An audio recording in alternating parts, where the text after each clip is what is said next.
तो जी आज एक बार फिर से मौसम वैसा ही हो रखा है। और आज अगर मैं आप लोगों को बताऊँ ना, तो मैंने आपको लास्ट वीडियो में बताया था ना कि रात को जैसे 2 सवा 2 बजे तो वैसे ही लग गए थे कार्रवाई में। 4 बजे की ट्रेन थी उनकी, 3:30 बजे वो गए थे। क्या हो रहा है रे हैं? तो झगड़ा क्यों करो? बाहर चला आओ। मैं फ्रिज में थोड़ी ना घुसते हैं बाबू। तो इन दोनों की कल स्कूल खुल जाएंगी, ये दोनों स्कूल जाएंगे कल, ठीक है।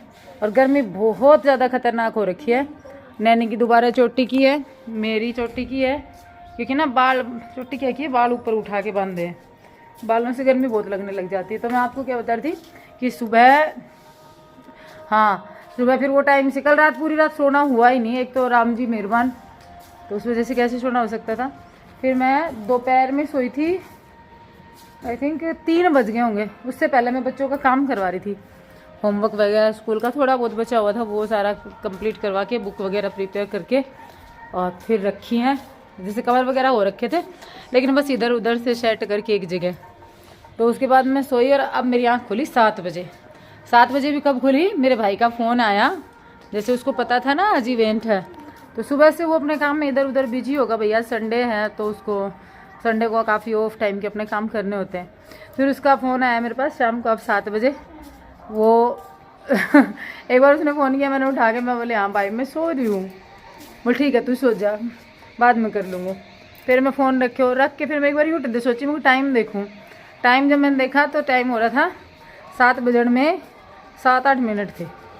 फिर मैं झटके के साथ उठी, फिर मैंने फ़ोन लगाया उसको। हाँ भाई क्या बात है बता।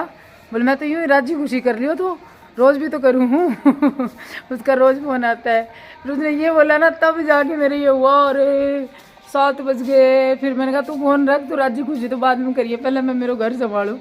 7 बजेगा मतलब मेरे साथ ये होता है, सुबह भी अगर लेट हो जाए ना तो भी मेरे एकदम हार्ट बीट जो है ना वो हाई हो जाती है कि अरे बहुत लेट हो गया, बहुत लेट हो गया। जैसे मेरे को पता नहीं कौन से ऑफिस में जाना हो।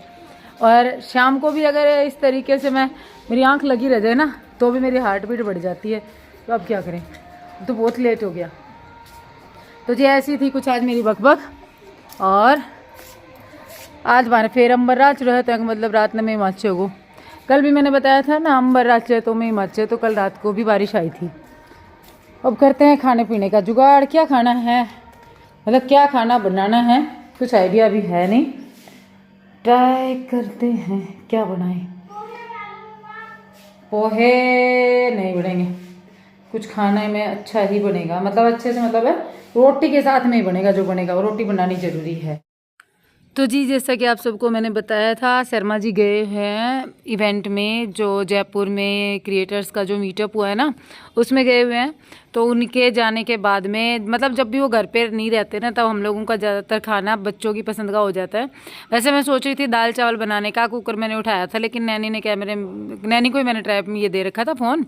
तो उसने बोला मम्मी पोहा बना लो ना, मतलब कुछ अलग खाने का मन है, आज पोहा ही खा के सोएंगे। मैंने कहा चल ठीक है, अब ये कह रही है तो इसने पोहा बनाने के लिए कहा। और ये देखो पोहे का पैकेट मैंने निकाला और फिर मैंने सोचा चलो पोहा ही बनाते हैं। डब्बों में अपने ढूंढना शुरू किया था, निकाला नहीं था, निकलेगा तो आगे। क्योंकि मैंने ना पहले ये जो क्लिप है ना इसकी स्पीड जो है ना वो थोड़ी सी बढ़ा दी थी।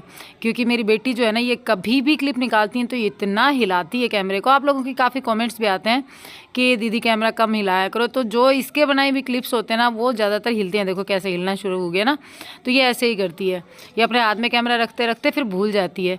तो यहाँ पे पोहे का पैकेट निकाल लिया है। और अभी जब ग्रोसरी का सामान आया था ना उसमें ये पोहे का पैकेट जैसे खुला ही नहीं है अभी। जैसे मेरा होता है कि मंथ जब एंड होता है ना तब मेरे यहाँ पे सामान आता है पूरे महीने का एक साथ में। और फिर उसके बाद में, और ये देखो गेट जो है ना हवा से अपने आप बंद हो जा रहा है। और गर्मी बहुत ज़्यादा हो जाती है, हवा से बंद नहीं हुआ था वैसे। अभी जो था ना ये क्या बोलते हैं उसको, ये जो आते हैं ना छोटे छोटे इंसेक्ट्स आते हैं बारिश के टाइम पे लाइट के पास में, उनके कारण बंद किया था। वैसे ये हमारा ये वाला गेट हवा के कारण बंद भी होता है। हम लोगों ने ना ये वाला गेट एल्यूमिनियम का लगाकर बहुत बड़ी गलती कर दी। हम लोगों का ये था कि बाद में किचन जब अंदर हो जाएगी ना तो इसमें ये गेट चल जाएगा, लेकिन अब ये हवा से अपने आप बंद हो जाता है। तो करी पत्ते एकदम सूख चुके थे, इनको फ्रिज से निकाला। एक नींबू था, तो हरी मिर्च तो नहीं थी, आज हरी मिर्च होती है ना पोहे में, तब टेस्टी और भी ज़्यादा होते हैं ये। और ये दोनों के दोनों बच्चे, मतलब बच्चे जो होते हैं ना, उनको क्या होता है कि माँ और बाप दोनों अगर घर पे है ना, मम्मी और पापा, तो वो घर में आराम से खेलते रहते हैं। अगर पापा नहीं है ना, तो मम्मी के इर्द गिर्द, मतलब वो होता है ना कि एक प्रोटेक्शन ढूंढते रहते हैं। उनको घर में बाकी जगह उनका मन नहीं लगता। इस रूम में, इसमें किचन में गर्मी है, मैं ट्राईपोड में फ़ोन लगा रही थी, फिर मैंने बोला दोनों जाके बाहर हवा में बैठो, लेकिन उसको नहीं जाना था। बाद में मैंने उसको फ़ोन पकड़ाया था। उसको ये था कि बस मेरे को तो किचन में ही खड़े रहना है। मैंने कहा जब खड़ी ही है तो मैं ट्राईपोड में क्यों लगाऊँ। ट्राईपोड में लेके आई थी मैंने, देखो आपको दिख रहा होगा, स्लैब पे रखा हुआ है।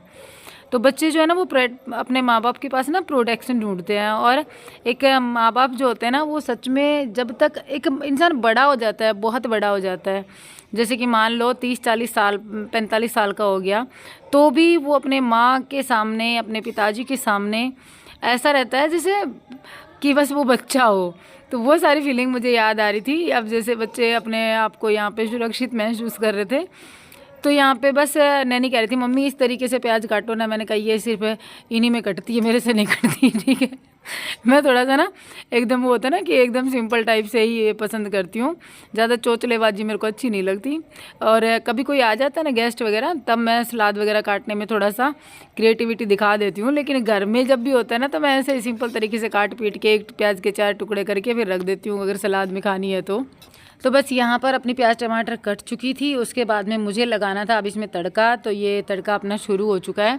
पोहा बनाएंगे सिंपल सा। और अब रात का खाना जो है ना, ये 10 मिनट में बनकर तैयार हो जाएगा। ज़्यादा कुछ अड़ंगा भी नहीं करना पड़ेगा और बच्चे भी खुश हो जाएंगे। तो यहाँ पे पोहा मैंने वॉश करके रख लिया था और हम चारों में इतना हो जाएगा। शर्मा जी रात को लेट पहुँचेंगे, 1:30-2 बज जाएगा उनको पहुँचने में। तो उस टाइम पर वो आएंगे ना, उसके बाद में वो भी आराम से खा लेंगे, आते ही पोहा ही खाएंगे। और यहाँ पे मैंने जो बच्चे कुछ बर्तन थे ना, मैंने सोचा चलो साथ के साथ इनको भी निपटा देते हैं। मेरे से क्या होता है कि मैं ज़्यादा छोड़ नहीं सकती, पेंडिंग काम में मेरे से बर्दाश्त नहीं होते। ये देखो चमचा गिर गया, क्योंकि वो जो है ना जल्दबाजी है ज़्यादा, एक तो गर्मी लग रही है ना। और नैनी कैमरा उठाए मेरे को पता है क्या कह रही थी कि मम्मी जब ये सारा जो पैसे का जो दिक्कत है ना, ये सॉल्व हो जाए ना, जब इसमें किचन में ना एक पंखा लगा ना, आपको गर्मी बहुत लगती है।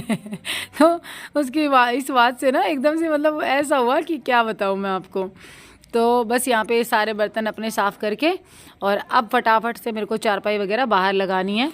तो यहाँ पे मैं आपको दिखाऊं तो पोहा बन गया था। मैंने नींबू नहीं डाला था, इसने डाल भी लिया नैनी ने अपना, क्योंकि बच्चों को पसंद है, मेरे बच्चों को पोहा, दाल चावल और इस टाइप की जो साउथ इंडियन डिशेज होती है ना। वैसे पोहा तो मुझे नहीं पता साउथ इंडियन है कि नहीं, लेकिन मेरे बच्चों को साउथ इंडियन जो खाना है ना, वो बहुत ज़्यादा पसंद है। पहले साउथ में रहते थे ना, नैनी को तो खासकर पसंद है, क्योंकि ये वहाँ पर जब रहते थे ना, तो इसने अपने जो शुरुआती जो दौर था ना, वो वहीं पे इस तरीके से 4-4.5 साल की हो गई होगी, वो साउथ इंडियन खाना खा के निकाला था।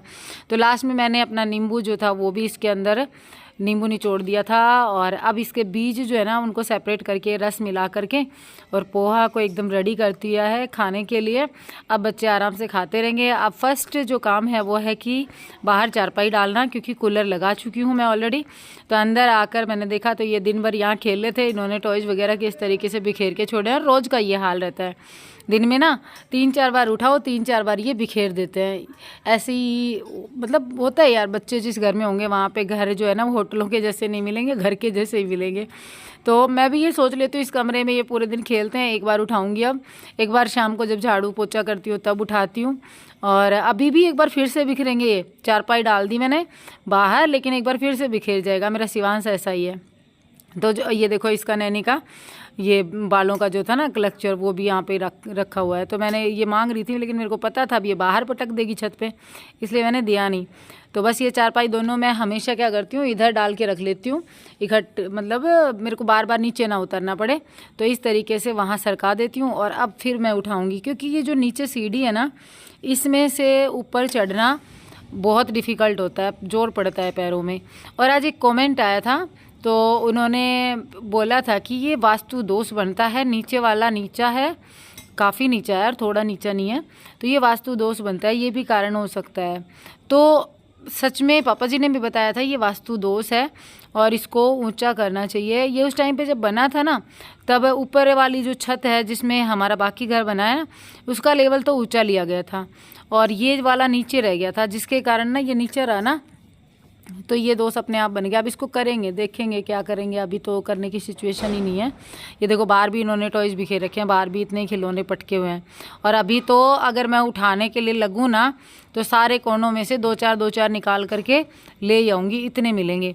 तो बता रही थी ना मैं आप लोगों को पूरे दिन उठाती हूँ, तो शाम को उठा दिया। अब सुबह भी मेरे को जब झाड़ू लगाऊंगी, जब बहुत सारे इधर उधर कोनों में मिलेंगे तो वो तो देखेंगे। ये तो रोज़ का रूटीन का काम है। चारपाई दोनों ले आई हूँ, बड़ी वाली चारपाई शर्मा जी आने के बाद ही डाली जाएगी, अभी कोई मतलब नहीं है, मेरे से उठेगी ही नहीं वो। तो जी मिलते हैं एक नए वीडियो के साथ में। Bye and take care, thanks for watching. और ऐसे ही अपना साथ बनाए रखना। आप लोगों की हेल्प की मुझे बहुत ज़्यादा ज़रूरत है। मिलती हूँ एक नए वीडियो के साथ में।